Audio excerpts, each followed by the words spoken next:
Brisbane. Now been there half an hour, so we're going to start making our way around the northern Chevy coast now. The seals behind us, leaving a bit of peace.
sea down to sea by about 2 miles to get around the shallow beaches of Laysdale. We're passing by now on our left Shellness Point, a small little hamlet right at the eastern edge of the ocean. And like guarding most points, little pillbox there you see. This one was also equipped with a diesel generator, as it had a line that was stretched across the entrance of the swale. So during the time they would pull it towards it to protect the entrance of the swale from enemy invasion.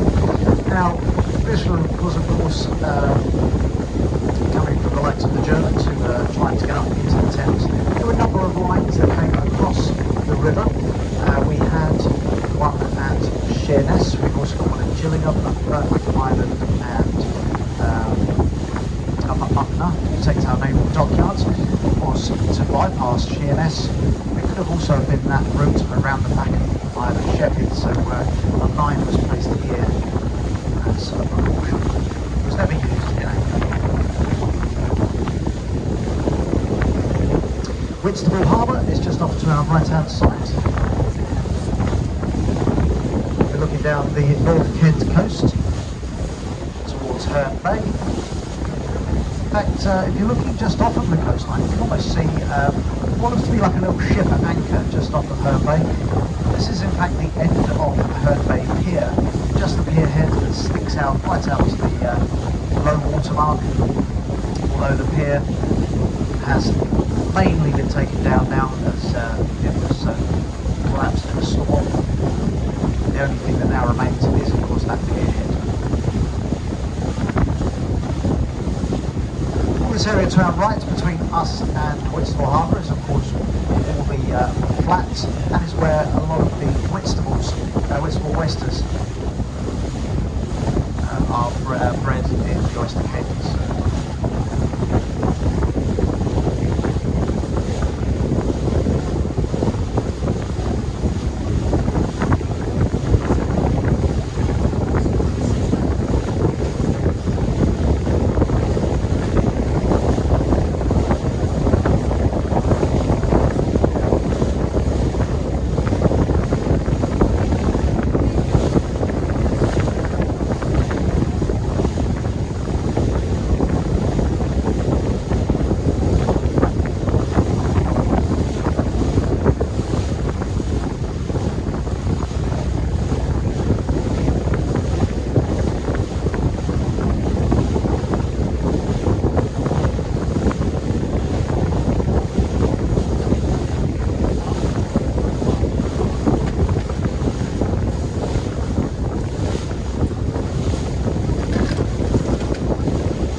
just on Laysdale now. The holiday was all told the Isle of Sheppey. The amusement parks to our left. Nice little sandy beach as well. With Southend in front of us, over on the Essex shore now. And off to our right, the Kentish Flats Wind Farm. Now between the wind farm and also just off to the left, you'll see these funny looking structures standing in the middle of the estuary. These are the Monsell Forts, a set of anti-aircraft gun emplacements that were positioned out here over the course of 1943. The right-hand set of towers is known as the Shivering Sand Towers, and the set that you can see all clustered together, that is the Red Sand Towers. Now we were out there this morning on a journey out from Queenborough. It's a separate tour that one, but it is still quite worthwhile going up and seeing these unusual structures right up close. We get an opportunity to go between them. Spend about half an hour there as well. Clearly photographs of these rusting strong structures that were placed out there to protect the airspace above the River Thames from enemy attack. The German Luftwaffe using the Thames as a safe guide into London, if you will, during the Blitz. And these anti-aircraft gun emplacements shot down over 22 of these aircraft, including the old B-1, B-2 rockets, and even the Tungsand Towers down on Margate, what we claim to a German E-boat.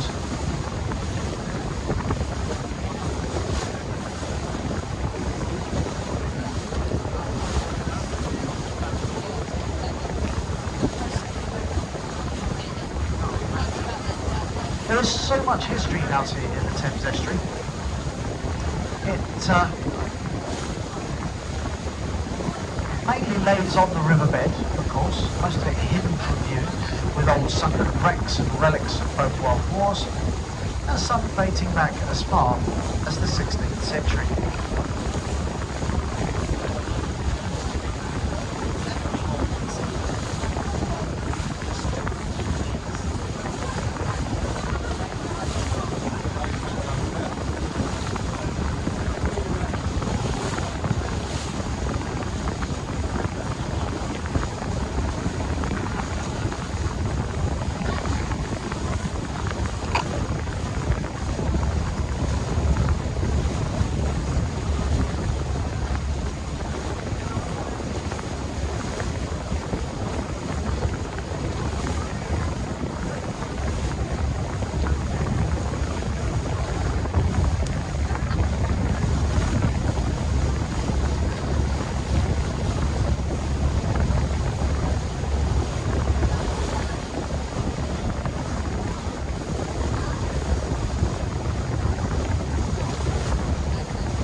12 years ago.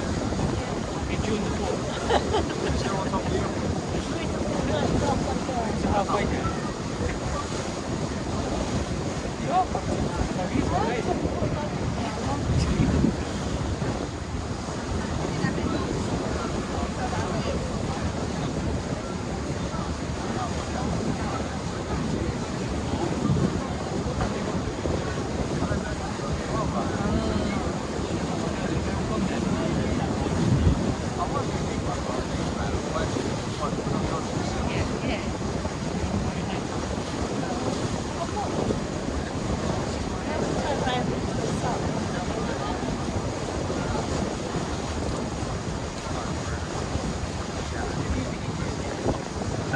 Once before I made a YouTube video on it.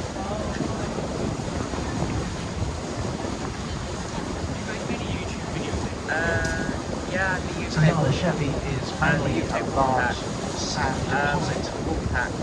And I've unlike also now just joined up to the cliffs Sheppey of event as Dover, well. where they're all chalk as part of the labyrinth that sits We as do a part of variety of Kent, different videos to make it north and more south Kent Downs. unique. Most of and it is everyone's deposited different opinions and everything. over the years We try to where do videos the like the plan river now for people who may not get the has opportunity to go on washed there, or out people with wheelchairs who can't go lovely on clay there. and that. It's all deposited out here Like in the that. estuary. The Isle of Sheppey has risen up out of the water at some point. It's probably since the last ice age. And where we are now, we're actually on a very shallow patch of water known as the Cant. At low tide, you can pretty much walk out to where we are now, with only maybe 40 centimetres of water underneath us. The tide's rising, of course we've got nearly 3 metres under the vessel where we are. This vast area of shallow water is great for fishing. Quite often we'll be seeing lobster pots, gill nets, wild-tailed buoys. So just do keep your eyes peeled for those. The sandy cliffs that start on our left-hand side run all the way down towards Eastchurch and Minster. And as we go by, you can see where year on year the cliffs are slowly eroding back. During the Second World War, these cliffs were much further, much closer to us as they are now, and you can even see where the pillboxes that used to stand on the top of the cliff have all collapsed and dropped down onto the beaches below.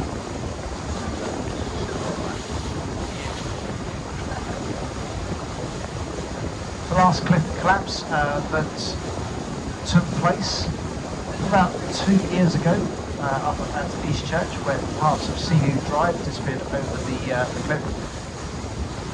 Sadly, it did take a family's house with it, just as we were going into lockdowns. But this phenomenon has been going on for years. You can only see as we come along the cliffs where each potential new collapse has taken place. All the vegetation that's been growing in the sand, where it's green, suddenly finds a little dark spot. And that was most likely where the last collapse took place.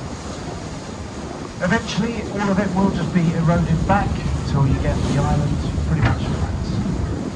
Not much we can do about it.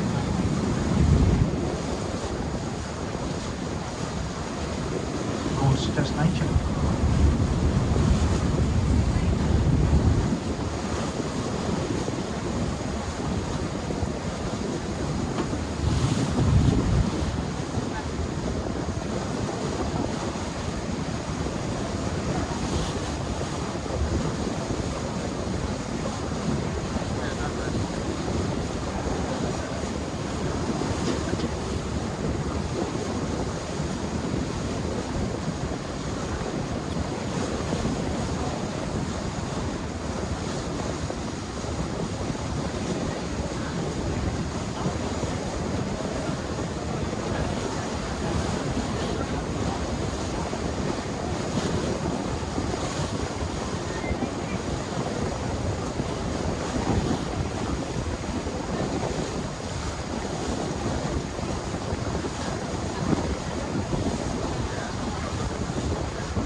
making our way up the Sheppey coast.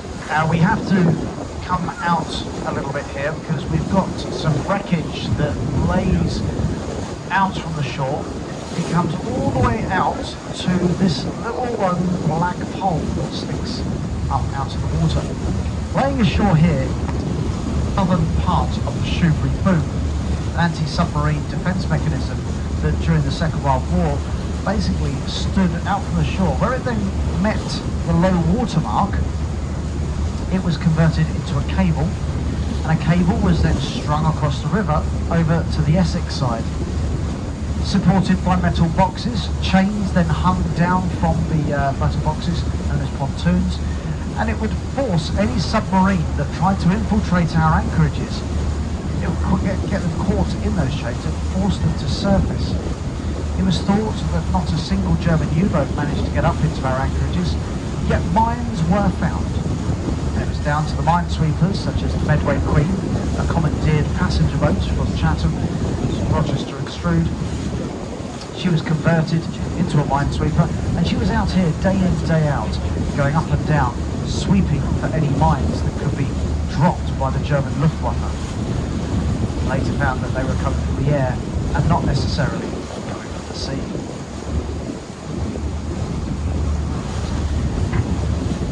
If you take a little stroll along the beach to our left-hand side, there are parts of the old metal pontoons and chains just abandoned on the beachfront here to our left-hand side. So that's why we have to come right out to here.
further and further from the Sheppey shore now. We're heading out more in towards the River Thames.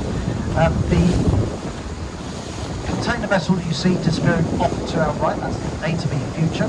She's on her way out to Rotterdam. She's just one of the small container vessels that run in and out of the River Medway. She's making her way down the deep water channel of the River Medway, heading on out to sea. I mean, every ship that passes in and out of the River Medway comes through this channel. That includes all of those vessels that we saw in Ridham Dock.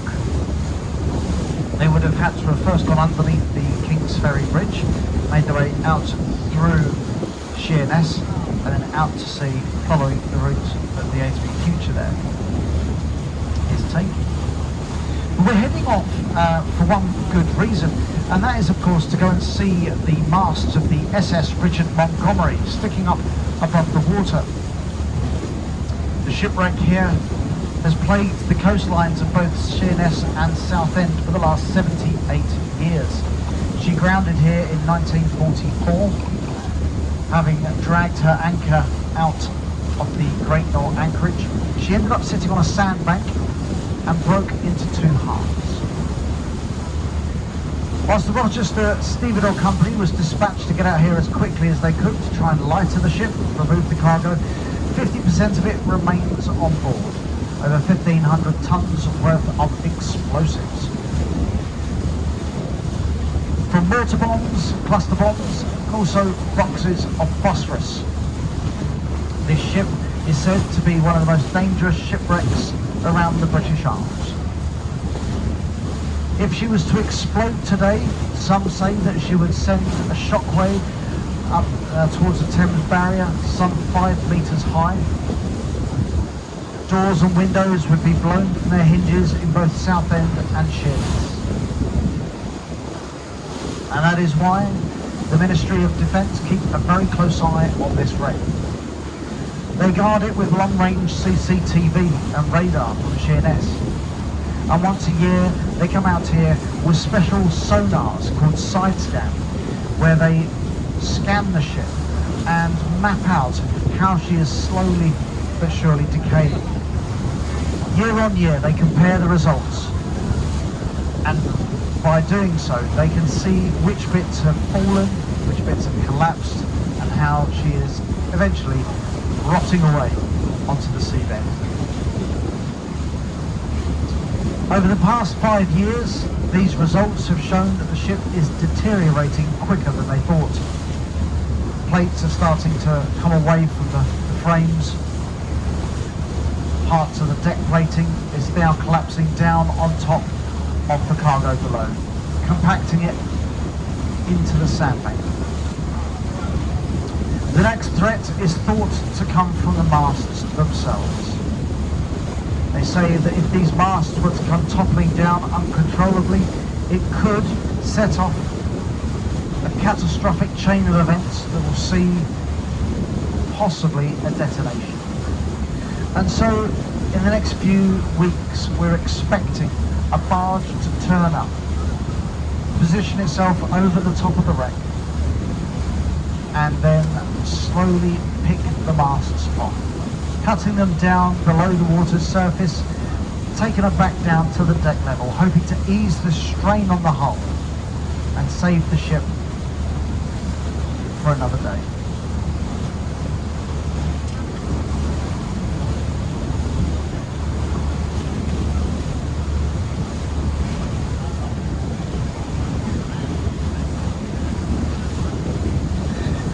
The SS Richard Montgomery is a US Liberty ship. Although British in conception, the American took the design and mass-produced them on an unprecedented scale. Over 2,700 of these ships were constructed in various yards around the US coastlines. In fact, mainly by women. Most of the men were fighting on the front lines.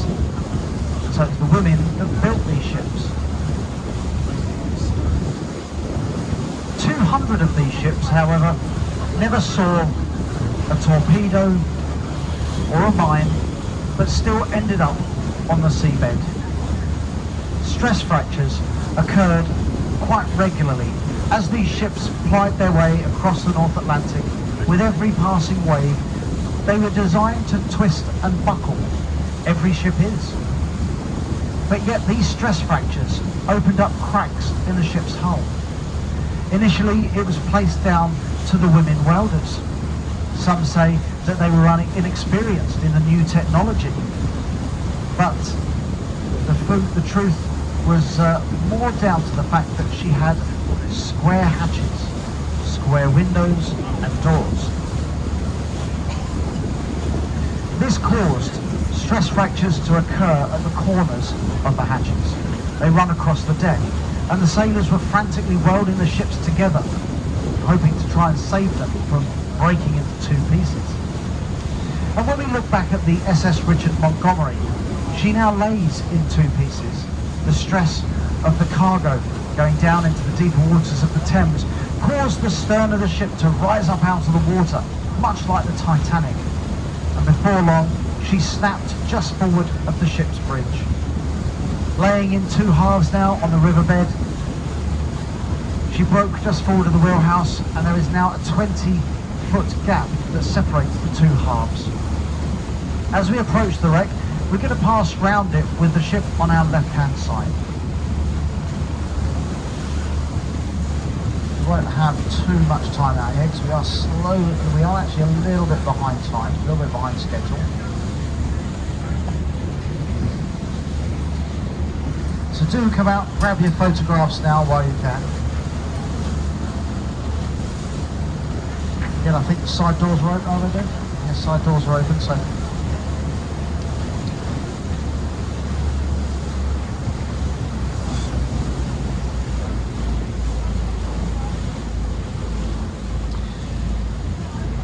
So whilst back in the 90s it was still possible to see the ship's bridge above the water, it's not anymore. The bridge suffered a collapse over the course of time, and most of the steel now lays down inside that 20-foot gap between the two halves of the ship. If we take a closer look at the mast, you'll see that the masts have these T-pieces, these cross braces that go across they intersect through the vertical masts themselves. When the ship was fully intact, these T-pieces, they were at the same height above the deck level. Now if you think about that, if you were to imagine an imaginary line that went through the central mast and then through the forward mast, you will see that it goes down into the deeper waters of the River Thames. The stern mast is actually twisted away by 10 degrees, and it's actually leaning the other way. The top of the mast is leaning towards Kent, showing the ship is definitely in two halves.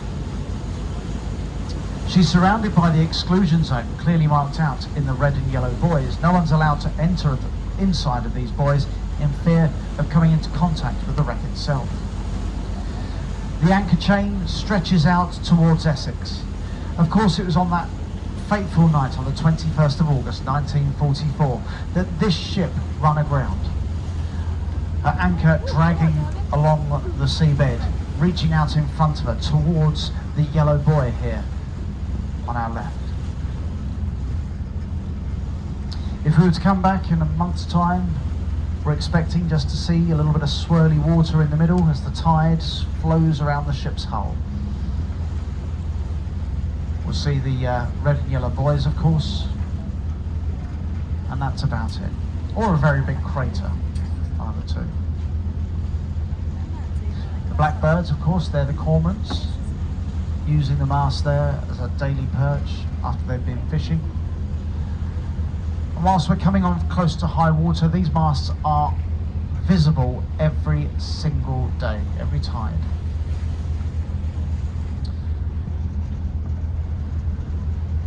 I do recommend though, if you're interested in further artefacts that have been recovered from the Montgomery, do visit Bluetown in Sheerness. The Criterion Theatre have got some of the old pulleys of blocks, tackle from the old masts when they were culled, when they were trimmed by the Ministry of Defence a few years ago.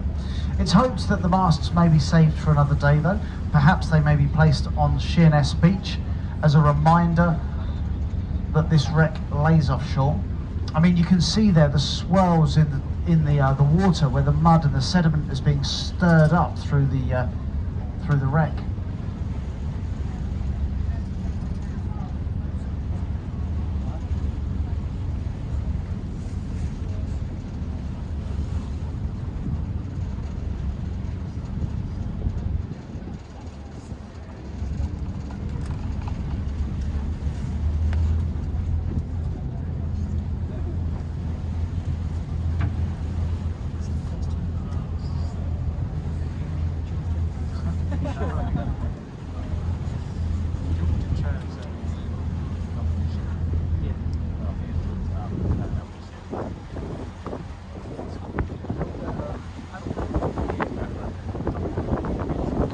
So Liberty ships changed the way shipbuilding was carried out during the Second World War. At the beginning of half the war, we were losing more submarines to the German U-boats than we could replace.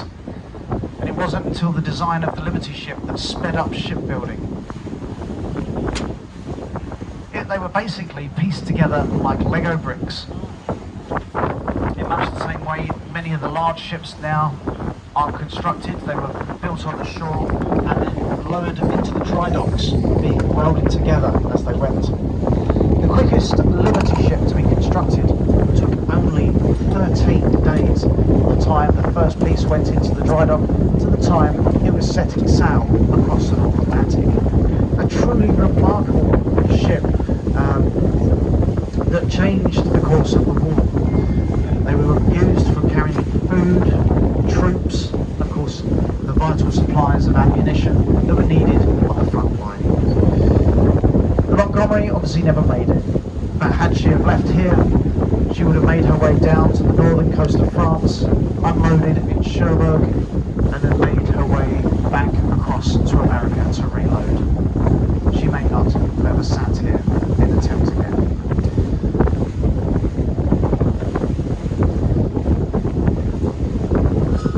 Whilst the majority of Liberty ships lay on the riverbed or across the North Atlantic, there are still 4 afloat to this day. The Jeremiah O'Brien lays in San Francisco Harbour as a museum ship, and the John W. Brown as well. Most of these ships are though open to the general public. You can go aboard and explore their decks. For now at least. The last time the Jeremiah O'Brien came across the North Atlantic was in 1993 when it paid a visit to Europe on its European tour. She popped in, said hello to the Montgomery, had a few photographs taken with her before heading on up to Chatham Docks to berth.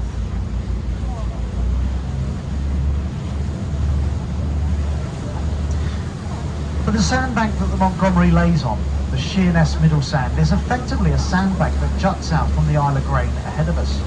It's where the two rivers confluence together and where the two flows of water have caused sediment to drop out of suspension.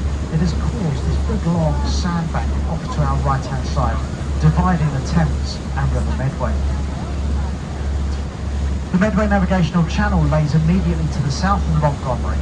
She almost made it over, but now straddles the deep water. We're heading up into the River Medway now. The LNG terminal in front of us, power station, which of course needs to be fueled constantly with LNG, liquid natural gas. Some of it used to come from Siberia, others from Gulf of Mexico and Saudi Arabia. And those ships, I mean, these are huge ships coming straight past one of the most dangerous shipwrecks in the world. We also have aviation fuel, Jet A1, being brought into the River Medway. You can just see the tanks sitting over on the Isle of Grain, slightly off to our right.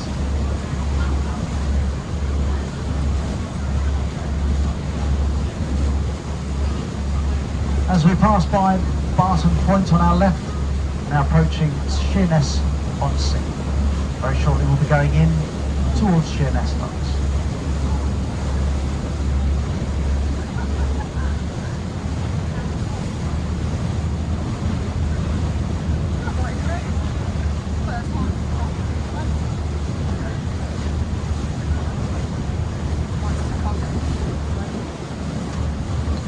understand that we have a couple of birthdays on board. Got a note here, the family, Karen and Trev. So if we'd just like to say happy birthday to them. We have an 85th birthday and a 90th.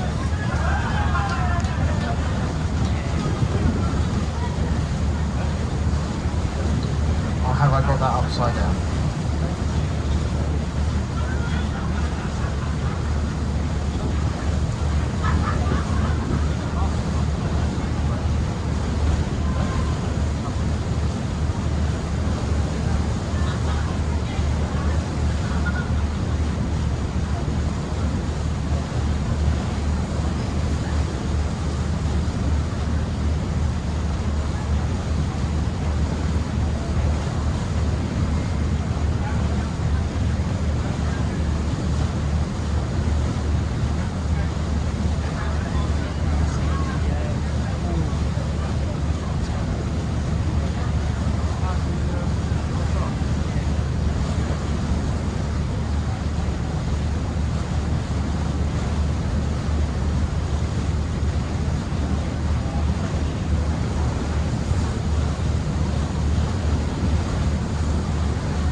Been notified out of a ship that's just departed the docks. Just called us up and said he's on his way outward bound, so he's going to be coming around the corner very shortly. The Leisvik Seaways. One of the commodities that come in and out of Sheerness, this one in particular, carrying reams of paper.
to the port, back into Sheerness Harbour.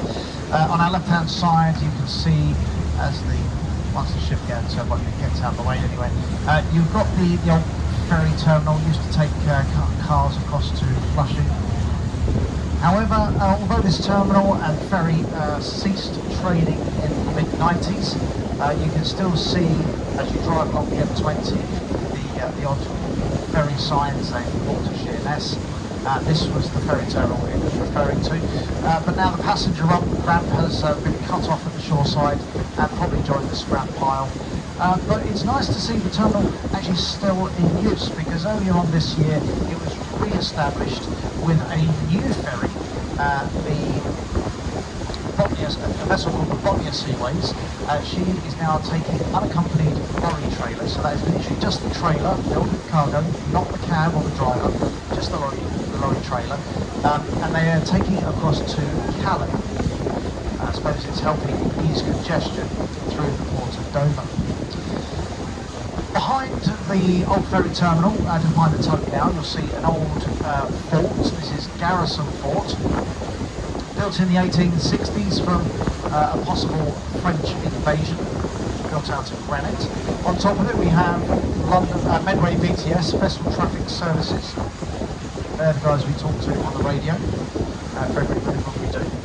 And assisting Garrison Fort to our left, on our right-hand side, you will see a Martello Tower. This Martello Tower was built at the same time and armed with a single gun on its roof, with its sights constantly trained on the approach channel for the Medway. In later years, by 1910, it was removed and basically turned into an observation post, where it's remained like that ever since. The Martello Tower is actually up for sale if you fancy buying a little bit of English history. Priced at a very reasonable £500,000. There's no running water, no electricity. You'd probably have to wait to get the post, because it's, you need a boat to get out to it. I don't think they do post boats anymore. But it does have the most exclusive address in the country. Number 1 in the Thames.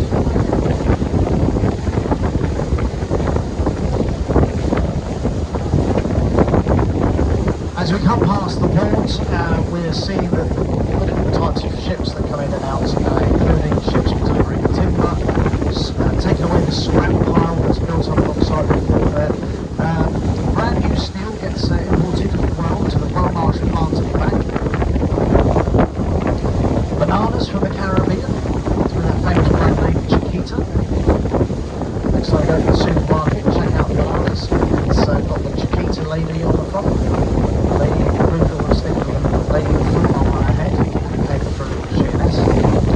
We also have cement, that's what's going into those 2 tall silos there behind the crates. We're not entirely sure what the ratio is bringing in. Well, the hatches have been open, the crates have been broken. We haven't actually seen any commodities coming out of that. A bit of an unusual one, I'm not 100% sure. Possibly still. Then on the side, that is an aggregate ship, a self-discharger, which is basically aggregates ashore. Very unusual to see such a ship here, as the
destroyed against the Spanish Armada.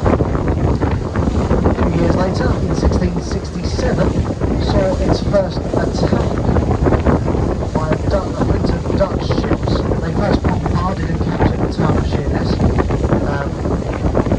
and over the course of 3 tides they managed to sail up to our dockyards, burning and sinking our ships. They took 2 of them away as trophies.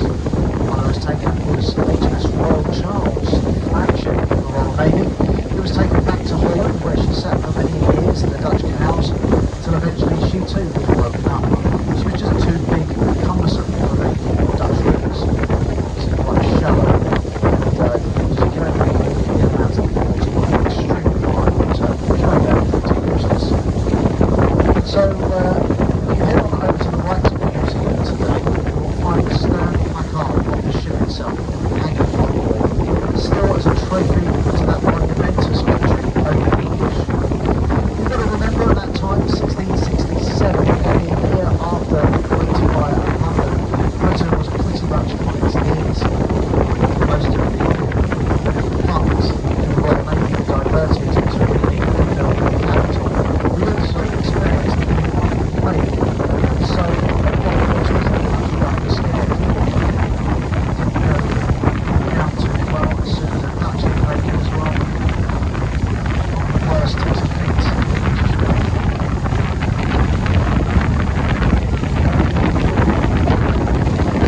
In the 60s we were starting to look up, our navy was looking pretty good again, and we were starting to convert from the sail power to the steam-powered ironclad Leviathans. Most of the ships were coming back to the sea, having spent their time out there, and they were being converted. In fact, the old wooden sailing ships went through a process known as hawking, which is where they had their masts cut off, their ammunition and the cannons taken away, and then these empty ships were just strewn about the Medway, waiting for a time for a driver to become available. Then someone came up with the good idea of converting some of them into prison ships. Some of the bigger ships could carry up to 400 inmates. And whilst we were starting to get a number of French prisoners of war, most of these men were confined to pretty much solitary confinement inside these ships in tough conditions. By the mid-1880s, a bout of typhoid went through the ships. 60% of the inmate population died. Their bodies thrown into shallow graves on the islands surrounding the Medway.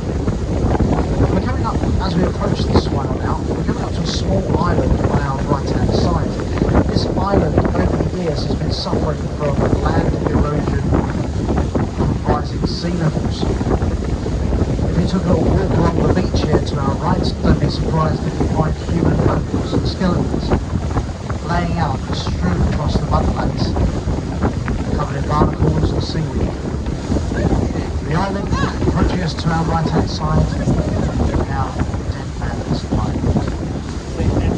Like a scene out of the Pirates of the Caribbean. And on that note, ladies and gentlemen, we're making our way back into Queenborough Harbour now. Very shortly we'll be going alongside. That does sadly conclude our trip around the Irish Channel today. On behalf of myself and the crew, I'd just like to thank you for travelling with us. I sincerely hope you enjoyed your day out, and we look forward to seeing you again very soon.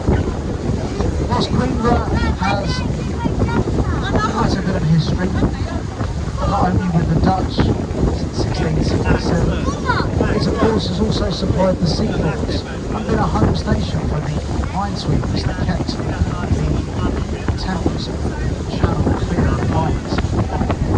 We're just approaching a couple of wooden dolphins here, speed limit upon it 8 knots. Between these 2 wooden dolphins, an old pier or jetty stood out from the shore. It had a train station on it. The servicemen used to come out here, used to be able to join their boats from this pier, both the River Medway and then the swale here. Of course, that pier now long gone, all dismantled and gone away. It's just a reminder that even Queenborough voyage on the Isle of Sheppey playing its part in the protection of the Thames and London. Before you leave us, have a quick look round where you sit. Make sure you have remembered all of your personal belongings. We don't want to go spoiling anybody's day now by leaving something behind. So use this opportunity to use the toilet facilities, should you need them. And once alongside the pier, because the on-time landing is now afloat, we can't just let you all straight off the boat in one go. Unfortunately, we have to let you off in trips and drabs. What I do ask though is when you are off the boat, if you can come off in groups, family groups preferably, so that we don't have anyone loitering or standing on the pontoon. We need to be able to make sure you come off the boat and walk straight up the ramp. If you're waiting for anybody to come off the boat, please don't wait on the shore side. And the car park, please don't wait for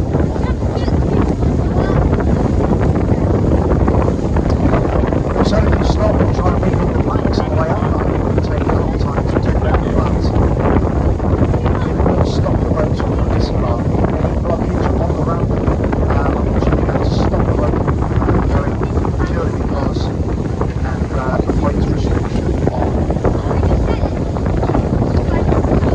Tomorrow the company will just sending you out to the link now, a link through to our TripAdvisor page. It does give you links from TripAdvisor, Google, Facebook, Twitter. Please don't forget to follow us on Facebook and Twitter. If you are able to leave a few kind words on our TripAdvisor, that will be better. Of course, as long as it's nice. If there has been anything throughout the course of your day that has caused a concern, please don't hesitate to flag it with a member of staff prior to getting on the boat. We'd rather learn about it now through social media. My name is Richard, I've been your captain for today, the commentator, and David, assistant from Bar and Ropes. Feel free to mention ourselves in dispatches. And don't forget we do have other trips leaving the island throughout the course of the year.